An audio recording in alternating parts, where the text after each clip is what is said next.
Great. Thanks very much, Alexandra. Good afternoon, everybody, and thank you for joining us. As Alexandra's mentioned, I'm going to be talking this afternoon about professional registration and how that can help you start and develop your engineering career. If you have any questions as we go along, please do put those in the chat, but I will also ask at the end specifically if anyone has any questions. Thanks. So to begin with, what does the overall state of engineering look like? As these figures from Engineering UK show, engineering generated 25% of the UK's total GDP in 2015, and if anything, that has increased since then. However, there's a real shortage of engineers. So the most positive estimate of the number of graduates coming into engineering is still 20,000 a year fewer than employers say that they need. And that overall estimate is that to keep pace with demand, we're going to need 203,000 people with level 3 plus engineering skills every year to at least 2024. Obviously, this year the pandemic's affected everything, but I think if anything, that's probably underlined the need for engineers and people with engineering skills, because everything we now need to do, from having reliable Wi-Fi for events like this to delivering a vaccine, really is dependent on engineers. It's also worth knowing, I think, that engineering and technology graduates earn 17% more on average than graduates overall in the first 6 months after leaving university. So that's kind of a little bit of background for you on engineering as a whole, excuse me, and specifically on graduate jobs. Sort of engineering as a career is overall better paid than people often think. So these are some figures from the Times Higher Education supplement, their Good Universities Guide, which indicates that general engineering graduates who are in jobs within 6 months were earning an average of almost £29,000 a year, the third highest. And when this guide looked at individual job titles and how those ranked in terms of salary, engineering only came behind law, dentistry and medicine in terms of salary. And you can see here some specific disciplines. So chemical engineering was 6th, followed by electrical and electronic engineering, but also with mechanical, aeronautical and manufacturing high up there. So while it's true, you know, there are higher earning careers, engineers tend to do better than people often expect in salary terms. So how do you start your engineering career from where you are? The things you're going to need are qualifications, which all of you, I think, you know, are in the process of getting. Some of you may already have. Credibility with employers, so that when you send in your application, when you go for an interview, people take you seriously.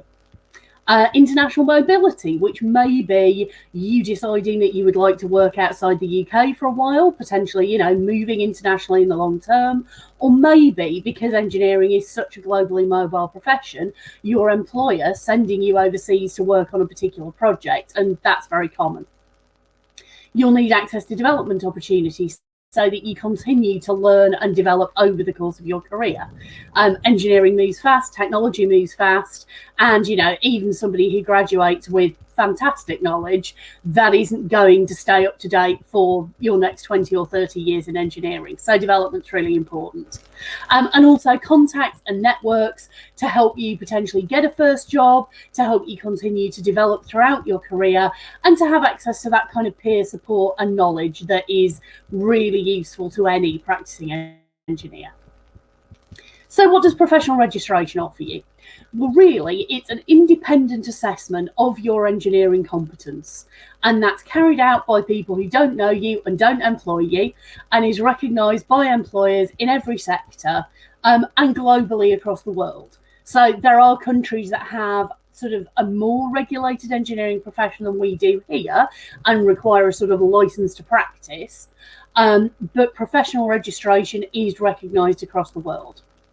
It also gives you access to CPD opportunities. CPD, for anyone who might not know, is continuing professional development. So that goes back to your development, your learning of skills, the enhancement of the knowledge that you have over your career.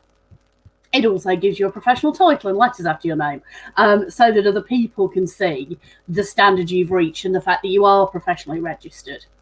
It can also improve your career prospects and over the course of your career increase your earning potential. both of those things are pretty handy to have. So I'm going to now give you a few snapshots of registrants and what they say about registration and how it's helped them. So Tia here works for an engineering consultancy, Waterman Aspen, and she talks about how her employers recognise the achievement of her becoming registered, and that it underlines her desire to progress in her career and not to stop, not to just stick in the role that she's in. And she's really been encouraged in advancing with professional recognition and attaining more milestones. So Tia here is an engineering technician, which is just one of the titles that the Engineering Council offers, and I'll go into a bit more detail about that later.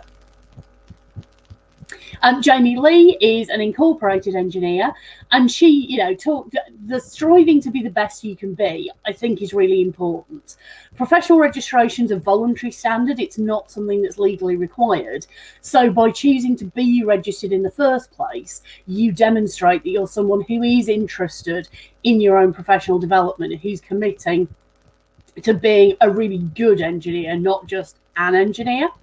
And as Jamie says, registration makes that point to her employer and any future employers, and also underlines the way that registration helps you sort of take an active role in your own career development. So it's not just a case of sitting back and waiting or sort of hoping for further opportunities, that registration can actually help drive that for you.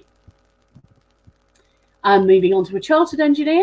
So this is Blessing, and coming back to the point about international mobility. So Blessing's been working on the Qatar rail program, kind of huge infrastructure project, and that's a job that she wouldn't have got without her professional registration. It's very often something that is asked for in tenders, that employers will look for in the CVs of people that they put forward, as a team to work on a particular bid, because it demonstrates, as Blessings put it, a high level of professionalism, of experience and qualifications. So having heard a bit from some of our registrants, here's some background about the Engineering Council. So we are the UK regulatory body for the engineering profession, and we have a royal charter that sets out our remit, what we do and how we do it. So we set and maintain the internationally recognised professional standards of engineering competence and commitment for these 4 titles. So those are engineering technician, incorporated engineer, chartered engineer, and information and communications technology technician, which is the most difficult one to say. We do that through licensing professional engineering institutions. Some of those are very large organisations that you may have heard of, ICE, iStruct, quite large institutions. Others are smaller, more specific, and look at particular sectors or disciplines. And we have over 222,000 registrants worldwide. 18% of those are actually based outside the UK. So while we are a UK body, there's no restriction on professional registration in terms of either being based in the UK or having a UK qualification. It's about a standard, and having reached that, not the way in which you reach it. But I'll talk a little bit more about the process in a few minutes. So what professional registration really is the recognition through membership of a professional engineering institution and then an assessment of your competence, that you've attained the standard required for admission to the register at the appropriate level. And that's open to any competent practicing engineer or technician, and there are multiple different pathways to registration available. So actually, this is a perfect moment for the question that Kelly's put in the chat, which is, the Masters I want to do is not recognised. It's an Engineering and Business Masters by IET. Will I ever be able to be a chartered engineer? To which the answer is absolutely, definitely yes. You can be a chartered engineer without holding a master's degree. It doesn't have to be a formally accredited and recognised by your institution master's degree. And we do have, I could point you to case studies of a couple of people who have become chartered engineers without holding formal academic qualifications. So this is a really important point, that the requirement is to be able to demonstrate competence and the underpinning knowledge and understanding that goes with that at a master's level. But having a master's degree is only one of the ways in which you might do that. We quite often see people becoming chartered who have an undergraduate engineering degree and then years of experience or writing a technical report or other types of learning that mean they're able to demonstrate that master's level requirement. So it's not necessarily a case of going, well, I have my undergraduate engineering degree, do I now have to go and do a master's? No. You can. That is one of the available pathways, but it isn't a requirement to actually hold a master's degree. And again, in terms of accreditation, sort of if the degree you have, if the master's degree you have is recognised by your professional engineering institution, that will streamline the process a little bit, because essentially what that means is this is a degree that they already know about, that they've already assessed, they thoroughly understand the content of, and that has been recognised as meeting the requirements. However, if the degree that you have hasn't been accredited and recognised in that way, all it means is that when you apply, your institution will then need to assess that course. So they will need information about it, they'll need to understand the content, what the learning outcomes were, in order to check that it is at the right level. So it won't stop you from becoming registered, it just means that the process is very slightly different. I hope that makes sense. Great. So in terms of those titles, which one's right for you will depend what stage of your career you are currently at. So I think this is a good moment for a poll, if we could. And it would be great to see from the people here who is currently studying as an apprentice, as an undergraduate student outside an apprenticeship, or as a postgraduate student.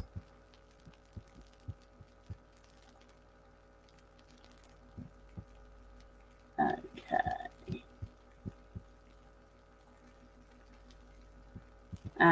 Okay, so the vast majority of people that we have here are currently undergraduates. That's great. So yeah, I think probably that point about master's degrees then is very relevant to those of you who are at the moment still studying undergraduate degrees. So in terms of the titles, engineering technician, the sort of learning requirement is set at level 3. So that would usually be a kind of HND, HNC. However, some of the institutions will absolutely recommend that you look at engineering technician registration as an undergraduate or while you're an undergraduate, particularly if you have some engineering experience already or if you're doing an engineering placement. So that's definitely a possibility. And engineering technicians tend to be applying proven techniques and procedures to solve practical engineering problems. So when we look at incorporated engineers, there the level of learning required is an undergraduate degree. Incorporated engineers will be maintaining and managing applications of current or developing technology and can also be undertaking design, development, manufacture, construction and operations. So for chartered engineers, sort of as I've described, the requirement is for a master's level of learning, not necessarily a master's degree. And chartered engineers, really, innovation is quite a crucial element. So chartered engineers will be developing solutions to engineering problems using new or existing technologies through innovation, creativity and change. They may also have technical accountability for complex systems with significant risks. So if, for example, you have someone in charge of a nuclear power station, where that's a very complex system that obviously has significant risks, they are likely to be at a chartered engineer level. But all of those titles are open. Some people will first become an engineering technician, then an incorporated engineer, then a chartered engineer. Other people will have an idea in mind of, the title they would like to go for and will wait until they think they meet the requirements for that title. So in terms of how all of this works, really the crucial first step is being a member of a professional engineering institution. And thank you very much for those poll results. So I don't know whether you can see the results. So we have 53% of people who are already a member of an institution, which is fantastic. A further 21% who are planning to join, and then 26% who said, what's a professional engineering institution? So I'll answer that last question first. Professional engineering institutions are essentially membership bodies and often also learned societies for engineers. So they're dedicated to excuse me, the practice of engineering and supporting engineers, usually in a particular discipline. Some of those are, extremely old and well established. Some of the older professional engineering institutions were founded in the 1800s. Some of them are much newer. I'll show you in a moment the full range of the institutions that the Engineering Council licenses, but essentially your professional engineering institution is a body for engineers like you, broadly in your discipline, that exists to support you and provide services and benefits that will be helpful to you in your career. So the typical sort of membership benefits that you might get include access to information. So that can be technical libraries, it can be thought leadership, it can be lectures and events on, particular burning topics. There's often also good facilities to kind of get advice on a specific problem. So if you're, say, encountering an engineering problem for the first time that you're not sure how to solve, your institution is a great source of both technical resources, but also contacts and networks who can help you work out how to solve that problem. For the people who haven't joined yet but are planning to, it's worth saying that with nearly all of the engineering institutions, student membership is either free, or where it isn't free, it will be typically sort of £20 or £30 a year, so kind of not a large amount of money. And that gives you access to all of those sorts of benefits, as well as to, an instant network of other engineering students and engineers. So that membership of a professional engineering institution is the first crucial step towards professional registration. And that's because when you're ready to apply, it will be your professional engineering institution that organises your assessment. And it's a really sort of crucial principle of this, that the competence of engineers is best assessed by other engineers. And by people in, as close to your discipline doing, who do and understand the kind of work that you do. So we're really able to understand and assess your competence. So here are the institutions licensed by the Engineering Council. And as you can probably see, there is a mixture here from the sort of quite specific. So the Institution of Structural Engineers, for example, is literally for structural engineers. Others, the Institution of Engineering and Technology, for example, IET, is a more generalist institution that essentially anyone working in engineering and technology will be able to join IET. We also have institutions such as the Institute of Acoustics or the Institute of Water, who are really based in a sector, and not necessarily all of their members will be engineers, but they will all be people in acoustics or people working in the water industry. So in terms of which of these is going to be best for you, I think a lot of people look at the course they're currently studying, and if that's accredited by an institution, which institution it's accredited by. That is absolutely fine. But really, it's a decision for you to think, at this point, am I going to benefit more from a big generalist institution with more members, or actually is it more useful to me to have something very specific and people who look precisely at the discipline or the area that I want to work in? It's also worth mentioning that particularly as a student, there's nothing stopping you from being in membership of more than one of the institutions. So that's also an option. So in terms of what you actually have to do, what the standard is that you have to meet in order to become professionally registered, it's more straightforward than you might think. So essentially, the standard is made up of these 5 areas here, A to E. And as you'll see, it's really the first 2, so knowledge and understanding, and then design and development of processes, systems, services, and products. Those are about your technical engineering knowledge, your understanding of principles, your ability to apply them. The other 3 areas are more about you as an individual, you as a rounded engineer. So your ability to communicate with a range of people accurately and appropriately, your ability to lead and manage other people, to take responsibility for your own workload, and your commitment to the profession, by which we mean both committing to CPD throughout your career so that you continue to maintain and develop the knowledge and skills that you have, but also that you're behaving in a sustainable and ethical way. So you're not just technically doing good engineering, but engineering that is done in a good way, if that makes sense. And it's worth saying it is never too soon to start developing and recording the competence that you're developing. So I think particularly competence D is a great example. You know, you will all, as students, in any placement that you do, in any work experience that you get, be developing and demonstrating communication and interpersonal skills.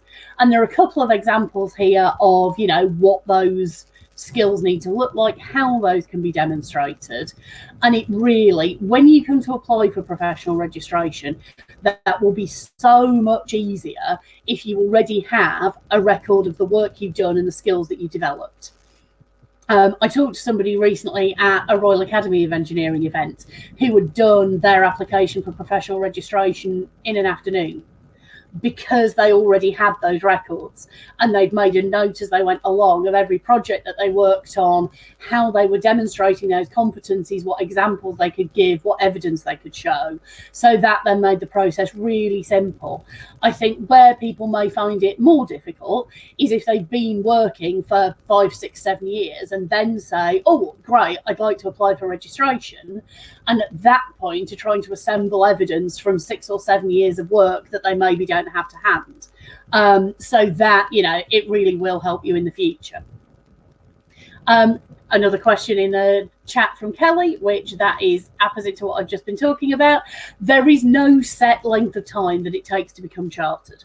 It will absolutely depend on you, your development, the opportunities that you have. So there is no requirement to demonstrate a set number of years. We have people who become chartered at the age of 25. That is absolutely possible. And really, as I say, it depends on the opportunities you have to develop and the evidence you're able to show of your competence. So this is the pathway, the essential kind of route to registration, which is very straightforward. So the education base, which you all have or are in the process of getting, is added to experience and work-based learning, because it's worth saying that, you know, there is no qualification that on its own will make you competent to become chartered. The combination of academic qualification and experience is essential. So even for people who have a PhD, the PhD in itself is not sufficient. You also need practical experience. So all of that adds up to what we call IPD, or initial professional development. And at the point when you think you can then demonstrate those requirements, we have the assessment of your competence that's carried out by your engineering institution. So why should you become professionally registered? Really for, you know, for yourself, for that recognition of the standard of competence that you've achieved as an engineer, which you can take anywhere with you, anywhere in the world, or to any employer. Over 50% of engineers work for SMEs. And it may be, you know, if you work for a company that isn't a household name, it's not always as easy when you go for your next job to be able to explain what you've done, the training and development that you've had, the projects you've been working on. Professional registration can help you do that. It evidences your commitment to the profession, can help you enhance your career prospects.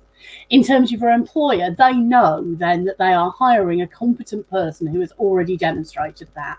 It can help them win work. It's a credential they can present to their clients. And really importantly for society and the public, it gives them assurance that engineers are behaving in an ethical, sustainable way, and that engineering is being done by competent people who know what they're doing, which is quite important. So just very quickly, a reminder on salary. So this was an external salary survey carried out by The Engineer magazine, and found that professionally registered engineers earned more than their non-registered colleagues in every sector and at every career stage. So the mean average was just under 56,000 compared to just under 46,000.